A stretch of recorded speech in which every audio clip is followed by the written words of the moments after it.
때는 2007년 4월 15일 일요일 아침 9시경입니다. 112로 다급한 신고가 하나 들어옵니다. 여기 다방 주인이 그 얼굴에 그 온통 피범벅인데요. 빨리 와주세요, 빨리요. 신고자는 누구였나요? 신고자는 10분 전쯤에 피를 흘리고 있던 이 여성과 다방 앞에서 우연히 만나 대화를 나눴던 다방 손님이었습니다. 주차를 하고 다방으로 다시 갔다가 건물 입구에서 피투성인 여성을 목격하게 된 거고요. 제가 그날 휴무여서 집에 있다가 갑자기 출동 명령을 받았는데 신고 내용을 듣자마자 이게 뭔가 큰일 났구나 싶은 게 긴장이 좀 되더라고요. 신고가 들어온 지역이 대전 중심가에서 차로 한 30분 정도 떨어진 한적한 동네여서 평소엔 사건 사고가 거의 없는 조용한 곳이었거든요. 그럼 진짜 조용했던 동네가 발칵 뒤집어질 만한. 그렇죠. 그럼 다방 주인은 어땠나요?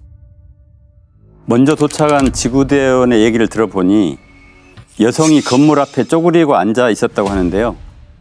몸을 살짝 일으켰더니 한 손에 칼을 쥐고 있었다고 합니다. 복부에 장기가 빠져나와 있는 상태였는데 의식이 좀 남아 있어서 곧바로 병원으로 이송된 상황이었습니다. 근데 왜 손에 칼을 들고 있었던 거지? 아니면 범인의 것을 뺏어서 들고 있었나? 그럼 다방으로 들어가던 길가에서 벌어진 일이었을까요? 그러니까 참. 건물 앞 도로에 피가 쭉 떨어져 있긴 했는데요. 다방으로 내려가는 계단에도 혈흔이 보였습니다. 핏자국을 따라 다방으로 들어가 보니 내부가 거의 피로 난장판이었습니다. 이 피가 낭자했던 다방 내부를 수색하던 한 후배 형사님이 김 형사님을 향해서 다급히 달려옵니다. 팀장님, 화장실에 피해자가 한 명 더 있습니다. 어머! 화장실에 피해자가 또 있었다고요? 살아 계셨어요? 화장실 안에 여성이 엎드린 채 쓰러져 있었습니다. 이미 사망한 상태로 발견됐습니다. 한 명은 이미 사망을 하고 한 명은 의식만 붙어 있고. 그런데 말이죠. 범인은 대체 화장실에서 이 피해 여성에게 무슨 짓을 하려고 했던 걸까요?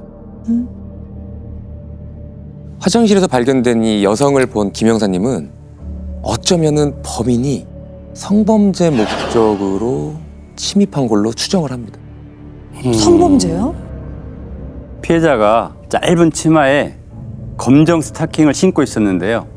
치마는 허리까지 말려서 올라가 있는 상태였고 둔부에는 스타킹이랑 속옷까지 쫙 찢겨져가지고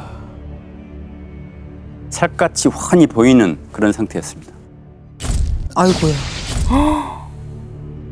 그러면 진짜 성범죄가 목적이었을 수 있겠네요. 그렇게 보이는 상황이죠. 근데 시신을 뒤집어 보니까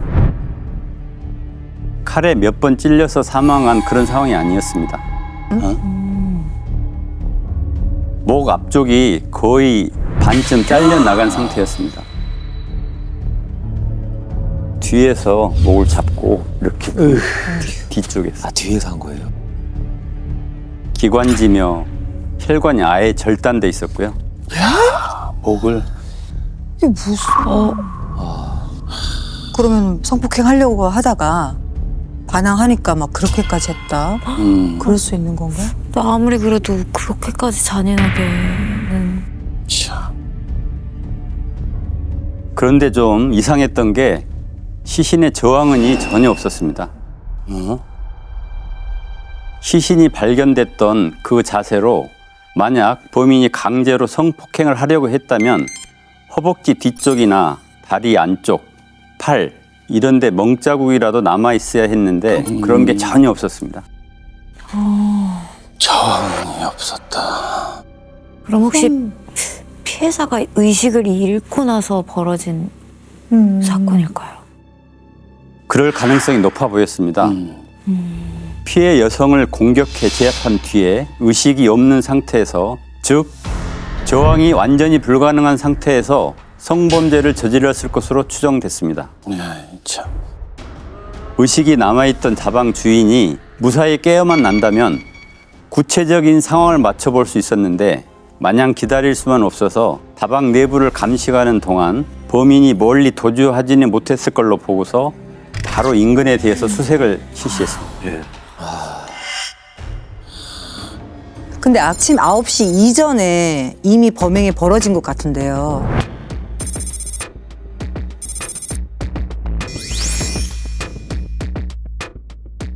그러면 그때 보통 다방이 문을 여나요?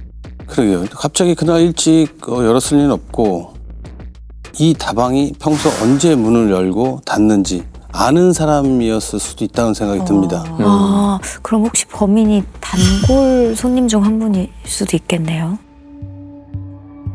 1차 용의선상에 당연히 단골 손님부터 올렸습니다. 피해 여성 2명 중에 1명을 노린 범죄일 가능성도 있기 때문에 6개월간 자주 통화했던 통화 내역을 추리기도 했고요. 치정 살인도 의심이 돼서 피해자들의 지인들도 만나보고 범행 추정 시간대인 일요일 오전에 기지국에 잡힌 전화 번호도 확인했었습니다. 너무 광범위한데요. 대상이. 그래서 수사가 81일이나 그렇게 맞아요. 오래 걸렸던 거 보네요. 네. 그래서 그렇구나. 참. 근데 다방 카운터 돈통도 열려 있었고 사망한 피해 여성의 가방에 있던 지갑에도 범인이 손을 댄 것 같더라고요. 그래서 강도의 가능성도 있었던 상황이었습니다. 강도였을 수도 있다. 부검 결과는 어땠나요? 목에 동맥이 절단되면서 사망한 걸로 나오고요. 예상과는 달리 성폭행 시도만 했지 실제로 저지르지 못했습니다. 시도만 했다. 범인의 체액이 나오지 않았거든요. 혹시 돈통이라든지 가방, 지갑이라든지 그런 데서 범인의 지문 같은 건 안 찍혀 있었나요? 없었습니다. 혈흔 지문은 대부분 피해자들 걸로 확인이 됐고요. 범인의 것으로 보이는 유의미한 증거가 하나가 있긴 했습니다. 사망한 여성이 발견됐던 화장실 문에 아주 또렷하게 지문이 하나 찍혀 있었습니다. 또렷하게 찍힌 거면 찍힌 지 진짜 얼마 안 되는 거라는 거 그렇지, 아닌가요?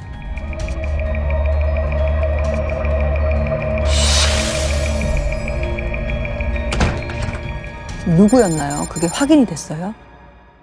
지금부터 화장실 문에 찍혀 있었던 지문의 주인을 오 씨라고 부르도록 하겠습니다. 근데 용의자가 너무 빨리 특정된 게 아닌가 싶어요. 그쵸, 흐름상. 네. 오 씨는 다방의 단골 손님이었다고 하는데요. 신원조회를 해보니까 강도를 포함해 전과가 무려 7범이었다고 합니다. 전과 7범. 이 사람을 만나보셨죠? 네, 바로 만났습니다. 그런데 자기는 그날 아침에 다방이 간 적이 없다고 하는 겁니다. 평소에는 자주 갔었지만 절대로 그런 짓을 저지르지 않았다며 알리바이를 댔습니다. 근데 어떻게 그렇게 그러니까. 또렷하게 지문이 이렇게 찍혀 있을 수가 있는 거예요? 그럴 수가 있나? 좀 말이 안 되는데. 그런데 사건 당일 인근을 수색하던 중에 길에서 피 묻은 휴지가 하나 발견됐었거든요. 피가 묻은 것 외에는 오염되지 않은, 그러니까 길에 장시간 버려져 있던 휴지가 아닌 걸로 보였기 때문에 증거물로 일단 확보를 해둔 상태였는데 오씨 DNA랑 대조를 해보니까 맞지 않더라고요. 야, 누군가 버린 지 얼마 안 된 피 묻은 휴지였는데. 그러면은 사건이랑 관련이 아예 없는 건가? 그 피 묻은 휴지가? 그런데요, 피 묻은 휴지가 발견된 지점에서 얼마 떨어지지 않는 곳에서 수색 중인 형사님들한테 누군가가 옷을 하나 건넵니다. 옷을요? 설마 범인의 옷일까요? 거기가 금강천변이었는데 낚시꾼들이 우연히 주었다라고 하면서 형사들한테 준 겁니다. 겉으로는 멀쩡해 보여서 자신이 입으려다가 주었다고 했고요. 검은색 점퍼였는데 주머니를 뒤져보니까 병원에서 처방을 받아야 하는 안약 한 병과 칼자루가 하나 들어있더라고요. 안약이랑 칼이랑. 근데 점퍼에 칼이 왜 들어있었을까? 다방 주인의 손에 들고 있었던 칼이랑 비슷한 종류 같더라고요. 그 칼이. 그래서 범인의 옷일 가능성이 좀 높다 이렇게 생각을 했었죠. 만약 이게 범인의 옷이면 칼을 2자루를 갖고 다녔다.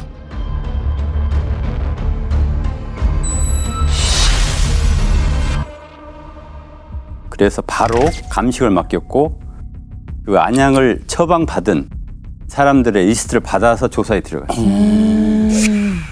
아무리 처방받은 안약이라고는 하지만 수사 범위가 너무 광범위하잖아요. 그러니까. 안약 처방받은 사람이 얼마나 네. 많을 거예요. 그렇죠. 네. 감식 결과 옷에서 뭐가 나오긴 나왔나요? 아, 범인이 옷이 맞았습니다. 어머, 루미놀 시약을 뿌려보니까 혈흔 반응이 나와서 DNA를 뽑았는데 피해자들의 DNA랑 AB형의 남성 DNA가 검출됐습니다. 칼에서 지문은 나오지 않았고요. 그 피 묻은 휴지의 DNA와 같은 남성으로 확인은 됐습니다. 야, 그럼 그 휴지도 범인이 버린 거였다는 거예요? 맞아요. 그러면 범인이 도주를 하다가 칼이 든 옷도 버리고 갔다는 거네. 일단은 안약을 처방받은 그 리스트에 분명 범인이 있을 것 같은데. 아, 그러면은 그 범인이 지문의 그 단골 오 씨가 아니라는 얘기네요. 그러네요. 네. 그럼 범인이 다른 사람이라는 얘기네요.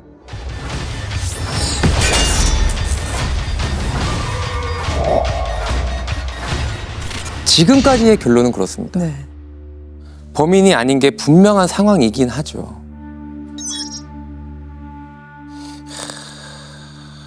그런데 이 다방은요, 작은 동네에 단골 손님들만 드나들던 그런 다방이 아니었습니다. 아주 비밀스러운 은밀한 일들이 벌어지던 곳이었습니다. 뭘 하던 곳이었어요? 그 근처 여관이나 그 원룸에 투숙하는 그 일용직 노동자들이 주기적으로 모여서 도박을 하던 도박장이었다고 합니다. 이게 어떻게 밝혀진 건가요? 다방의 진짜 주인이 병원으로 이송됐던 그 여성이 아니었습니다. 응? 명의자는 다른 사람의 이름으로 돼 있었고요. 피해자는 먼 친척으로 직접 운영만 했었던 거였습니다. 그 관계자들을 조사하다가 도박장이 가끔 열렸다는 진술들이 나왔던 겁니다. 근데 도박이면 정말 몰래 하는 거고 비밀스럽게 운영이 됐었던 거잖아요. 그럼 누가 왔다 갔다 했는지 기록이나 뭐 이런 게 정확히 알 수 있나요? 그래서 수사 범위가 더 확장됐죠. 그동안 용의선상에 올라왔던 사람들 중에 안약을 처방받은 사람들의 리스트랑 비교하기 시작했고요. 그러다가 다행히 병원에서 연락이 오더라고요. 피해자가 의식을 되찾았다고 했습니다. 그날 무슨 일이 있었는지 진술을 할 수 있으셨던 건가요? 의사에게 조금 안정을 찾았다는 확답을 받고 생존자를 만나서 얘기를 들을 수 있었는데요. 그날 먼저 출근을 하셨다고 합니다. 사실은 신고자가 차를 새로 뽑았다고 해서 8시 반경에 이미 만나서 드라이브를 갔다 왔다고 했었고요.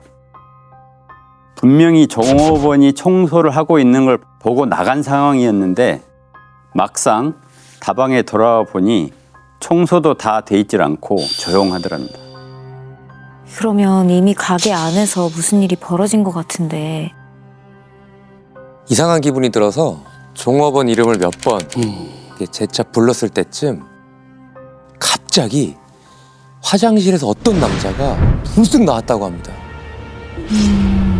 어머. 양손에 쌍칼을 들고 그리고 갑자기 달려들었다고 합니다. 야, 야. 옷에서 하나 나왔고 하나는 피해자의 손에 있었잖아요. 네. 아니 그냥 하나도 아니고 이거를 들었다는 거 이거 좀 너무 이상한데? 그래. 화장실에 있던 피해자한테 성폭행하던 순간 다방 주인이 왔던 것 같은데. 그러게요. 그래서요? 근데 이 피해자분이 그대로 도망가지를 않고 범인이랑 맞서 싸웁니다. 칼에 찔리고 밀리고 쓰러뜨리고 한참 몸싸움을 하다가 남자가 카운터에 칼을 떨어뜨리고 가더랍니다. 그걸 집어들고 범인을 잡겠다고 따라 올라갔던 그런 상황이었는데 놓치고 말았다 이렇게 얘기합니다. 그래서 피해자분 손에 칼이 있었던 거네요. 와 어떻게 그럴 수 있죠? 범인이 놓고 간 칼을 잡고 끝까지 잡겠다고. 와 혹시 범인에 대한 기억은 있다고 합니까? 안타깝게도 충격 때문에 얼굴을 정확하게 기억하지는 못했습니다. 그럴 수 있지. 갑자기 태어났으니까. 검은색 점퍼를 입은 30, 40대 남성이었다 이렇게 하는 걸 보니 아는 사람 같아 보이지는 않았어요. 그렇죠. 그 끔찍한 일이 생생하게 기억날 일이 없죠. 그쵸. 진짜 범인이 검정색 점퍼를 입고 있었던 게 맞긴 맞네요. 그쵸. 네, 그 칼이랑 안약이랑 그 검정색 점퍼. 그러면 그놈이 범인이 확실하긴 하네. 네. 그렇죠. 전국에 안약 처방을 받은 사람 중에 그동안 용의선상에 올린 사람들을 다시 제로로 세팅이 됐고요. 생존한 목격자 진술을 토대로 20대에서 40대 사이 남성들을 추리니 전국이 한 500명 정도 이렇게 확인이 됐습니다. 500명이요? 우와. 500명의 DNA를 일일이 다 확보할 수도 없고 이건 참 너무 난감한 상황인 것 같은데. 너무 오래 걸릴 것 같은데. 근데 지금까지도 계속 수사를 해온 기간이 있잖아요. 그런데 이게 참 어떻게 된 일일까요? DNA 대조 작업이 매일 반복되던 어느 날 국가수에서 아주 조심스럽게 연락이 하나 옵니다. 드디어 그 특이성 씨가 나오나 본데? 아 맞아요? 범인 성이 뭔데요? 범인이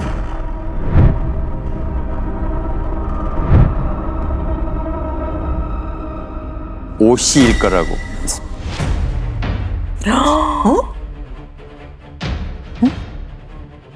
오 씨라고 하면 그 아까 화장실에 그 지문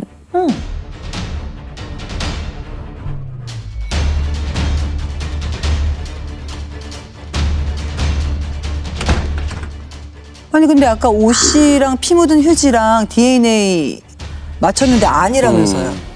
야, DNA가 잘못될 리는 없는데 이게 무슨 말이에요?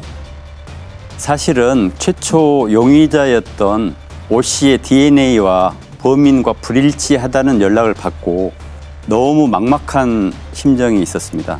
그래서 다시 한번 국과수의 정밀 분석을 해줄 수 없겠냐 이렇게 요청을 하게 됐습니다. 저희가 의뢰했던 지문에 오 씨가 범인은 아니지만 범인의 성 씨가 오 씨일 거라는 답변이 온 겁니다. 와 너무 신기한 말이다. 같은 사람은 아니고 범인의 성이 오 씨일 거다. 어떻게 그럴 수가 있죠? 우리 처음에 얘기했던 성 씨에 대한 계보가 나오는 거죠. 옷이 DNA와 범인의 DNA를 대조하다 보니까 Y 염색체 중에 그 윗대를 조사를 해봤더니 같은 부계 혈통을 가진 성 씨다.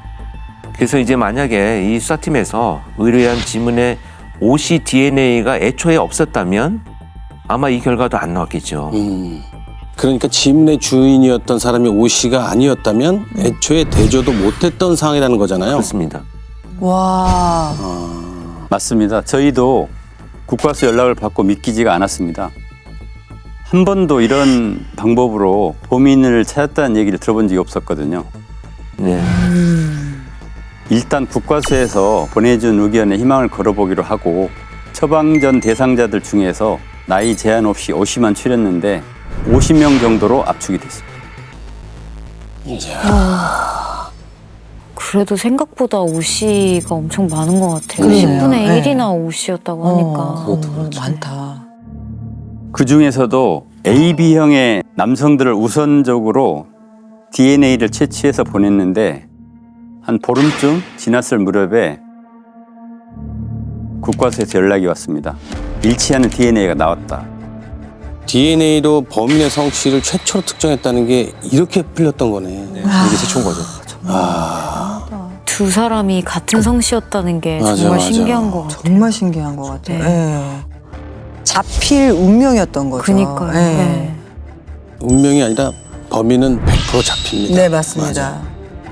그리고 이게 형사님들이 정밀 분석을 해달라고 안 했으면은 더 오래 걸렸을 건데. 맞아. 범인이 누구였습니까? 예전에 있었어요? 서울에 있었습니다. 에이? 35살의 남성이었고요. 빌딩에서 경비를 하고 있었다고 합니다. 아주 멀쩡하게, 정말 아무렇지도 않게 형사님들에게 DNA를 내줬던 사람입니다. 알고 보니까요, 이 사람은 18년 전 인면수심의 범죄를 저지르고 2년 전에 만기 출소한 아주 위험한 남자였습니다. 잠깐만, 35살인데 18년 전에? 그러면 17살에 범죄를 저질렀다는 거죠. 어. 17살에. 아주 끔찍한 짓을 저지른 모양인데 만기 출소했으면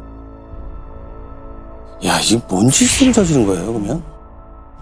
할머니 2명을 성폭행한 뒤 살해한 17살 소년이 경찰에 붙잡혔습니다. 네? 살해한 17살 소년이 경찰에 붙잡혔습니다. 17살인데? 야, 이 녀석아. 어젯밤 12시쯤 한마을에 사는 6살 어린이를 뒷산으로 끌고 가 폭행한 뒤 살해해 암매장한 혐의로 경찰에 조사를 받는 과정에서 6살 아이도요? 야, 17살인데. 야, 지금 그러면 저 범인이 이 사건 범인이었다는 거예요? 네, 맞습니다. 1989년에 검거됐던 사건이고요. 범인이 오 씨였습니다. 참. 첫 범행을 저지른 건 17살 때였고요. 6살짜리 아이를 살해한 혐의로 검거가 됐는데 이전에 60대 여성 2명을 살해하고 암매장한 것까지 드러난 상황이었습니다. 그럼 이미 10대 때 이 연쇄살인범이라는 얘기잖아. 당시 언론에 공개되진 않았지만 사건 기록을 보니 살해 후 강간한 혐의도 있었습니다. 어?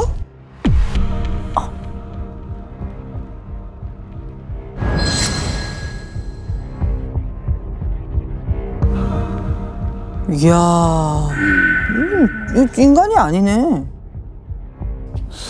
말이 안 나온다 진짜. 이 현실적으로 말로 설명이 안 되고 이해가 안 되는데.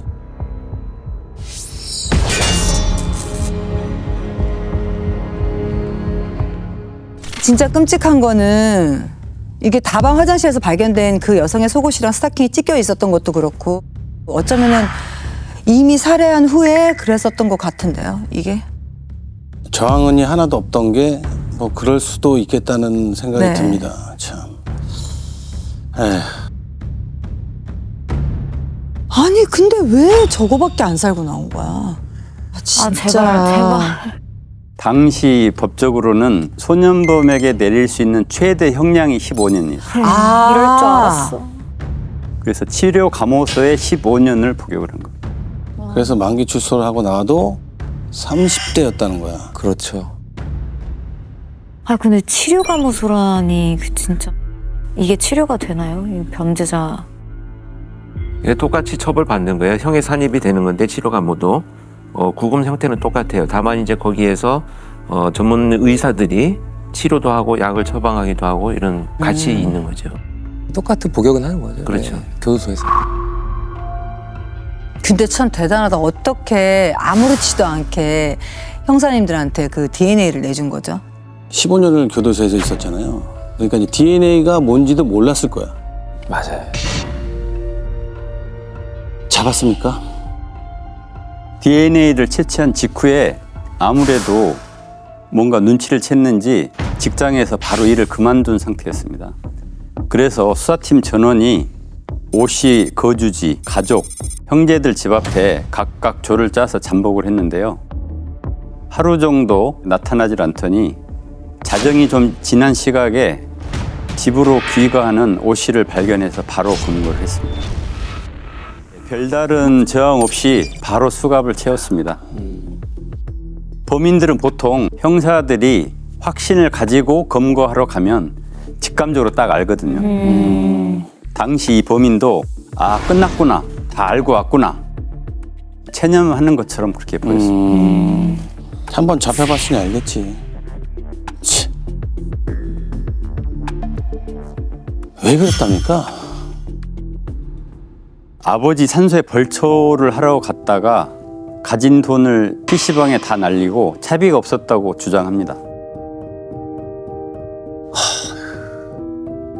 돈을 훔치러 들어갔다가 여성이 도둑이라 소리를 지르는 바람에 살해를 한 거라고 했고요.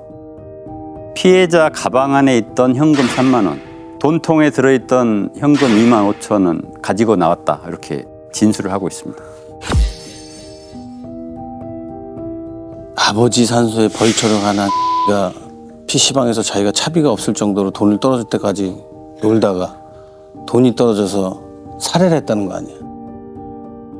저는 돈은 핑계라고 생각해요. 사람의 목을 그렇게 잔인하게 잘라놓고 그것도 다 돈 때문이라고. 범행 전날 범인이 청주에 있는 모텔에서 8만 원을 주고 불법 성매매도 했더라고요.